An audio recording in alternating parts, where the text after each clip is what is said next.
Welcome to Cam Look. My name is MinAsia and I work in the Rosenthal Education Center, and today I will be sharing with you the Duala Racing Canoe.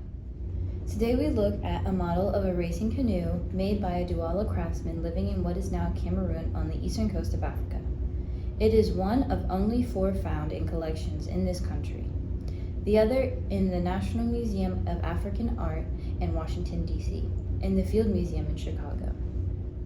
The Duala people used canoes for fishing, trade, transportation, and recreation. They had an annual race comprised of ceremonial ritual and competition. Each canoe was manned by about 70 oarsmen, and each had been blessed properly before the races.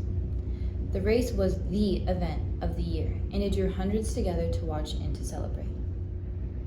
Our model is over 6 feet long and is fashioned with 28 figures within the boat, made of wood as the actual canoe would have been. Its prow is intricately carved with figures of 2 birds, a snake, and a dog-like animal, which were thought to have had protective magical powers. On each side of the boat are men with articulated arms holding oars. In the far stern sits a man whose job it was to steer the canoe, and in front of him is the drummer whose beats regulated the speed and uniformity of the oarsmen.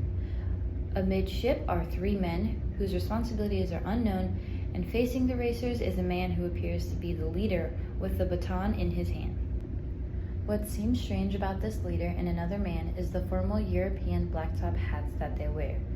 Their inclusion might insinuate that the craftsman who carved this canoe meant it to be a souvenir for American, Dutch, or German traders who frequented the ports along the Atlantic coast. It was there that Africans swapped palm oil, ivory, and rubber in exchange for European cloth, iron, and gunpowder. One such trader was a young Indiana man, Carl Steckelmann, who amassed over 1,300 interesting African items between the years 1885 and 1888. After his untimely death, Steckelmann's uncle allowed the museum to display the collection in 1889, and subsequently sold it to the Cincinnati and Smithsonian museums the following year. With this purchase, our institution became one of the first art museums to acquire a substantial collection of African items. Some objects from the Steckelmann collection remained in storage for years. The Duala canoe was included in that group. Many of the figures became disassociated from the boat, and it took almost a year to document their positions within the canoe and restore it to its original appearance. The Duala way of life changed through the years, and the ceremonial races disappeared by 1920.